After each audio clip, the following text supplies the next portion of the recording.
Well, I should say, there was a screen clip of Scott Nugent in the film. He was the one that was testifying in the South Dakota hearing, who said, I am transgender. So yeah.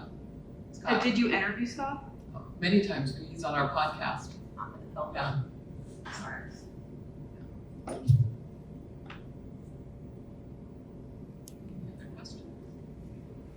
That's a lot to take in at once. Hi, so I'm a person who identifies using like she, they pronouns. And like, just to be totally honest, this documentary was like very heartbreaking to me to watch. I guess I'm curious like what kind of research you did as far as like talking to people who have transitioned and have like a really positive like gender euphoric experience. Because I personally know like many people who've had that experience, and just also about like general gender terms. I noticed a lot of people in the documentary were like referring to their like trans sons as like daughters. So just like what research went into like that end of things. Yeah, so we've done, this is our third screening this week in a row, and when we normally introduce the film, we forgot to say tonight that our target audience is speaking to parents. So when you make a film, you have to figure out who's your audience, right? Who are you speaking to and what's the story you're going to tell? So our target audience is parents who are dealing with children in this space. You know, the tagline, what's the rush? You know, talking about, can you block puberty? Can you pause puberty? So our focus in this film, 51 minutes, 17 people interviewed, was addressing the issue of parents struggling with children who have gender dysphoria, or whatever. Where they're either thinking about it or down the road, like the one mom who said, my daughter's been on testosterone.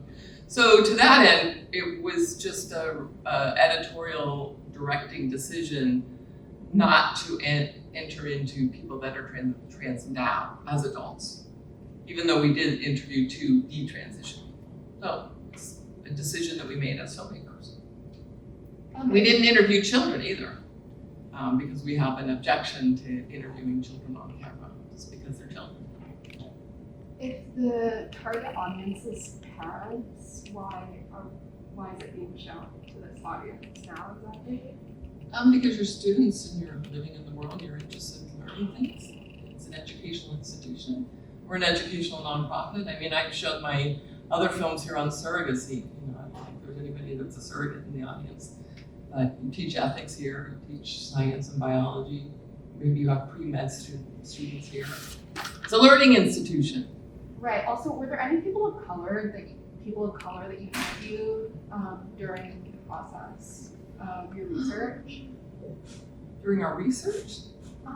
During the process of making this film. I'm trying to think of all the people that we read about and spoke to, and I honestly can't remember. I'm thinking of other films that we've made where we've interviewed people of color. I don't think so. I have a personal comment. At one point, intersex people were brought up and very quickly dismissed. I would like to point out that roughly 1 in 1,500 people are so ambiguous at birth, according to several studies, that they are forced to be assigned a gender by their parents, which is a heavy theme. And also 1.7% of the population has some sort of gender ambiguity at birth and are identified as intersex, which they were dismissed as being a small part of the population, but that's about 25 million people. I would still say within the whole world and the number of people that are born around the world, it is a smaller percentage.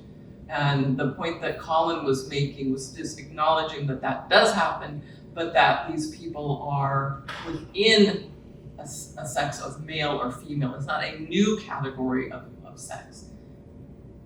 That makes sense. I mean, I did pediatric nursing for 20 years. I saw these children in the hospital that were born with ambiguous genitalia or intersex or Klinefelters or Turners. And that was sort of the point in the film of watchful waiting versus affirmation. And when I was doing clinical nursing, it was actually the medical doctors that were encouraging a watchful waiting approach.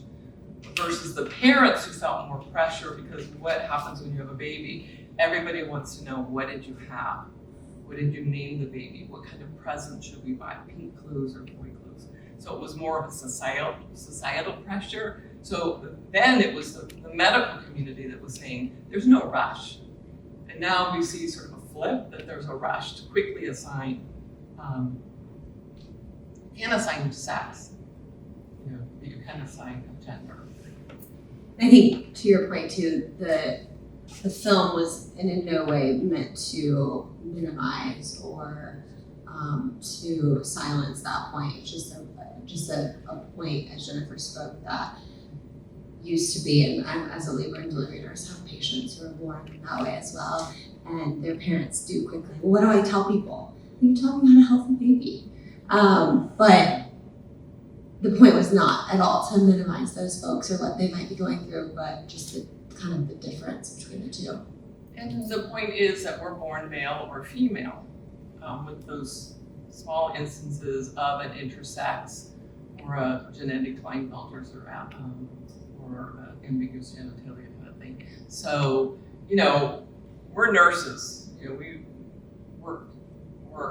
Her currently still works. If I was, okay, let's use COVID, let's use the modern day. So now that everybody's getting the vaccine, what we've seen in medicine is that women who are of a certain age who are menstruating are having an increase in abnormal periods.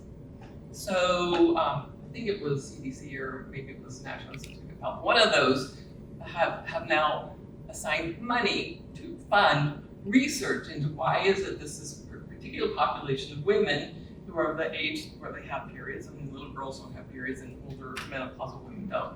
To study it. Well, it would be absurd to have trans women in that study because trans women don't menstruate, so you couldn't learn anything. It'd be like if I was a researcher and I wanted to study prostate cancer. I wouldn't enroll in my clinical trial biological women to study a new treatment or therapy on prostate cancer because I'm studying a treatment on people that don't have prostate. So I think that was the message that Colin Wright was saying, who's the evolutionary biologist who got into trouble by saying, there's two sexes, male and female, and then there is this small little percentage in this middle of his little graph, it was his graph, not ours, where he said, these are still just diversions, well, not diversions, deviances of male or female. It's not some new sex. We're not. Yeah, I might jump in real quick too. Yeah. I can't answer anything on filmmaking because I don't have any competence there. But if you have questions about intersex issues, I'd be happy to follow up with people further on that. That is something I've done a little work on. And where Colin was going is totally right, where there definitely are, you might be searching for disorders of sexual development. They're just like all of our developmental things, our sexual development doesn't always work right. And so it does go wrong in some cases. The question is whether there's a third sex or additional sexes that emerge as a result of those differences. And what Colin Wright was getting at is just because there are disorders in how the two sexes develop sometimes doesn't mean there's additional sexes or things like that. But that's definitely not to minimize how difficult that can be. Certainly how confusing it can be if a child is born with something ambiguous. That can be very difficult. But in pretty much every case, you can actually zero in somewhat quickly on what the sex of the child is. They're looking at chromosomes, other sex characteristics, internal organs, which you get a chance to look further. There are ways to investigate further and try to really better understand what's going on. Alright, thank you. So as I was watching your documentary, it seemed to me like a large portion of the focus was on health concerns. Like, there's health ramifications when they get older, both if they want to transition back or just in general as well.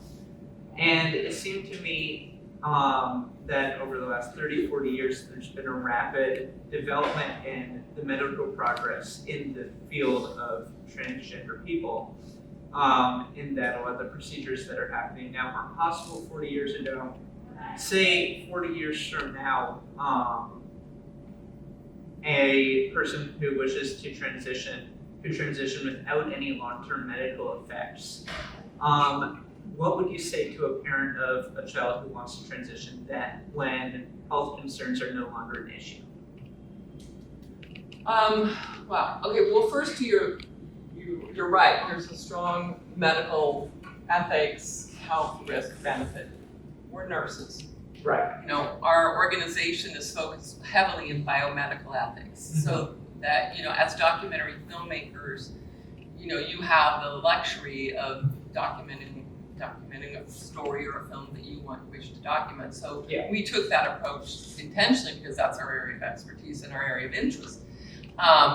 Now, to get to this hypothetical, what if in 10 or 20 or 30 years from now,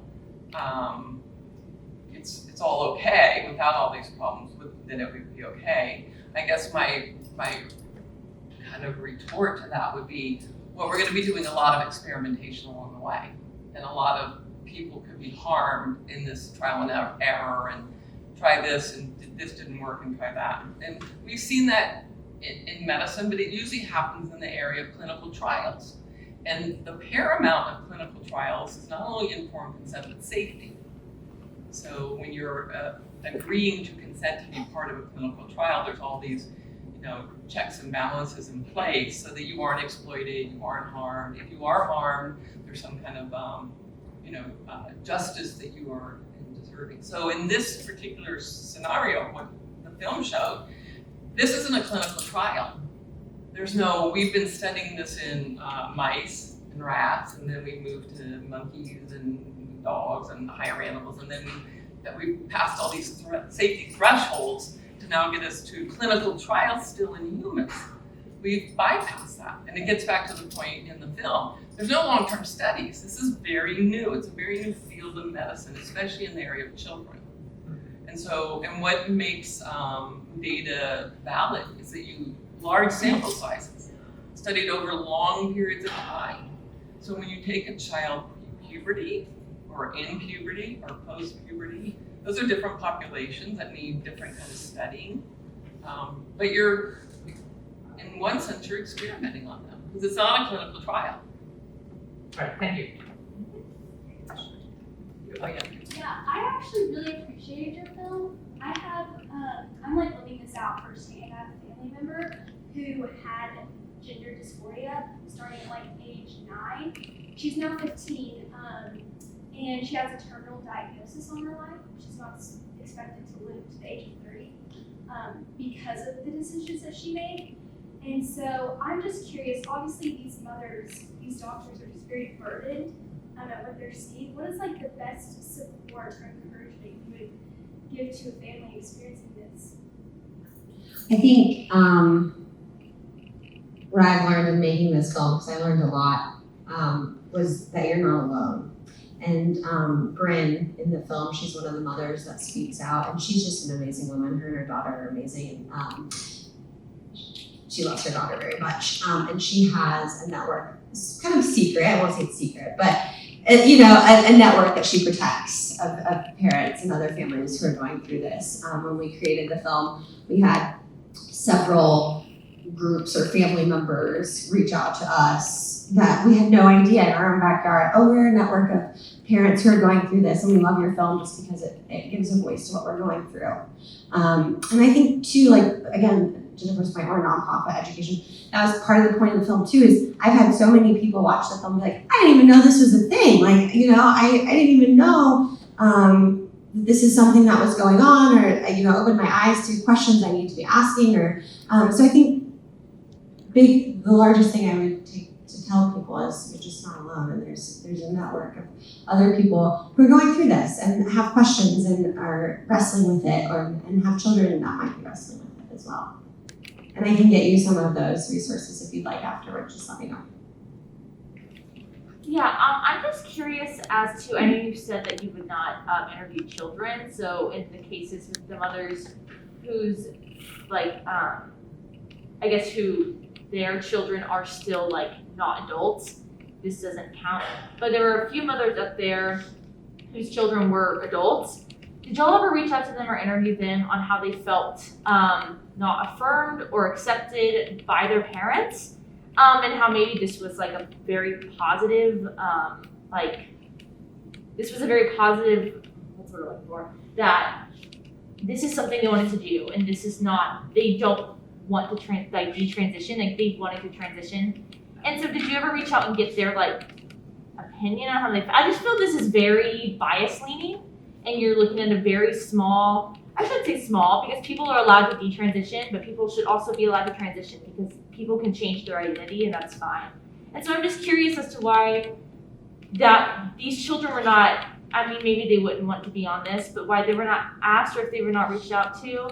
Because if this is a positive experience for them, then this kind of goes against their parents being I don't know, scared for them or anything like that. If this is something they want and this is something they made as an adult, and I understand that this is looking at children and parents, but I don't know. I'm just curious about if you ever reached out to them because this is something that they wanted to do and they've had a very positive experience, and their parents are still very invalidating of them.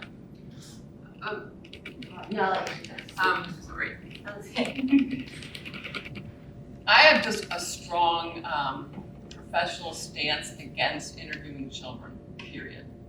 So even adults who are, Oh, I thought you said children. no, Like the, children who are adults. yeah, the ones, I don't know, one of the moms was my Yeah. children are You know, here's, 25. This is the tension. I'm sorry, I can already feel it in this room, just from, one corner of the room that has a very strong opinion that's different than ours, right, or point of view. So a lot of these families, the moms that didn't want their faces shown, there's tension in their homes, there's tension within their family, there's tension within their extended family relationships. So they're trying to protect some of their privacy. So this is, finding people that would even be willing to go on camera, even the physicians that are in support of this that we interviewed. It was really difficult to find not only, people that are willing to, but people that don't have, people that are not worried about losing their job for being in this film. So this is a very contentious debate, if I can say debate or discussion or conversation. We'd like it to be a conversation. Can we talk? Now, as far as your feeling like this is bias, this is not journalism. We are not journalists. Now, if I was a journalist, then I have to just straight up report. This is what person X says and person Y says. Now, documentary filmmaking is a point of view. Documentary film is telling a story. And it's the luxury or the challenge or the burden, the obligation of the filmmaker to tell whatever story they want to tell in the best way they can tell it. So I don't think it's biased at all. It's a point of view. That's fair. I'm just curious, that there's two sides to every story. And Right, I feel and like we feel can like address this the other side side. hadn't been told yet, if that makes sense, right? Or Like not to to the parents, magnitude. right? This side was still Who saw the not, 60 Minutes show? Yeah. Did you guys see the 60 Minutes show on transgender? So, it's a pretty, I thought it was really well done. But they included, I think, 5 or 6 detransitioners in it, along with very, pro-trans or trans people, and the pro-trans people were just outraged that the detransitioner stories were included. But again, with 60 Minutes, they're doing journalism. They're just reporting, so they wanted to, present this side. So, but anyway, good We've got time for one or two more. There's one in the back. She's not getting You've been patient back there. Be loud, eh? Yeah, I just want to say that I appreciated the video, documentary, said the learning experience. I guess we're all just Speak up a We little can bit, hear you. sorry. Can you come forward, maybe? Yeah. You guys hear me now? Yeah, go ahead. So I just wanted to say that I appreciated your video because, like you said, it's a learning experience. So all learn. I guess one question that came to mind as I noticed throughout the video was, why is there such a big pressure to have children go through these procedures without there really being any medical data to support these transitions? And So like there's no like data that says that it's 100% safe. And then we have the testimonies of other people who actually did the procedures and they regretted it because of like the consequences that it's had on their like physical bodies. So I just wanted to know like why there's such a big, I feel like it's a pressure, like the parents don't know what to do, the children feel a sort of way, they want to do it, and I feel like they're so rushed that they don't take the time to study it, like see, I guess the pros and cons of doing this procedure. And there's the title of the film. What's the rush? No, that's a great question. And, I think that this issue or medical, quandary that we're having is multifaceted. You heard Dr. Van Meter at the beginning talk about the reason that it's kind of started to become offered is because adult transitioners weren't happy with the physical appearance of their bodies as adult selves. So a little boy growing up who may have desired to be a female, but waited until adulthood to transition is still going to have the physical characteristics of a male because of the effect of hormones in his body. So I think that's one of the pressures is, the fear that if they don't do something now, then they'll regret their lives as adults. Two, I think the fear of, you saw this positioned both ways, and there's studies, but suicide. Most parents are terrified that their children are going to commit suicide or not be with us any longer. That's a huge concern. And if pediatricians are saying that to parents and parents are reading that, gosh, I'd be worried. And then thirdly, and probably a little bit cynical, is I think this is a huge financial market.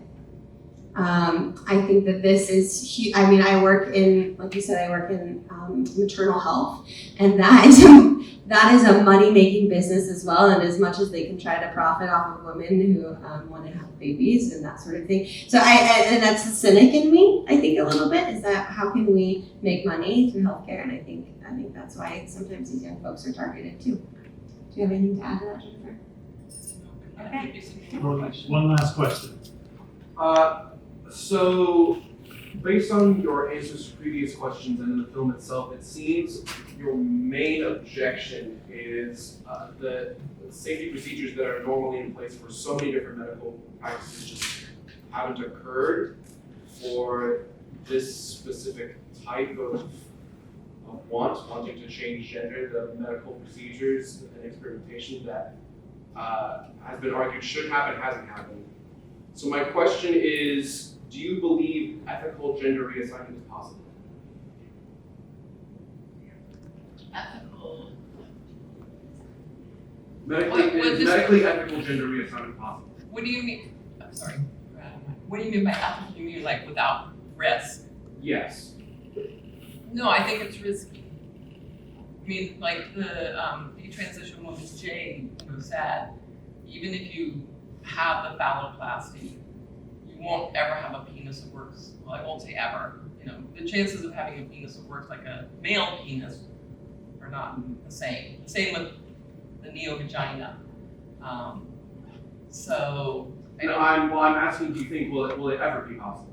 I don't know. I wish I had a crystal ball. I mean, her husband works for Tesla. Will we ever live on Mars? I don't know. I mean, will it ever be possible? I don't know. And I think Could it be? Sure. Could it not be? Sure. And ethical, I think, again, the big takeaway here is our focus on children in this aspect. Do I think it'll ever be ethical on children? I don't know. Right. In adults, that's a completely different thing. You are free to do with your body as you please.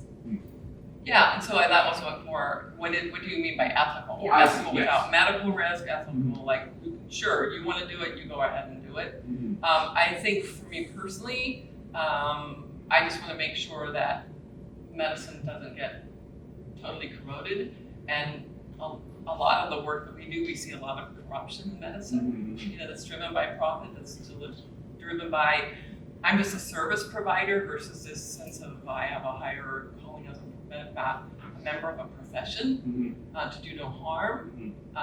So I don't know that this type of surgery would ever be able to line up with my view of what ethical medicine the Hippocratic kind of tradition means.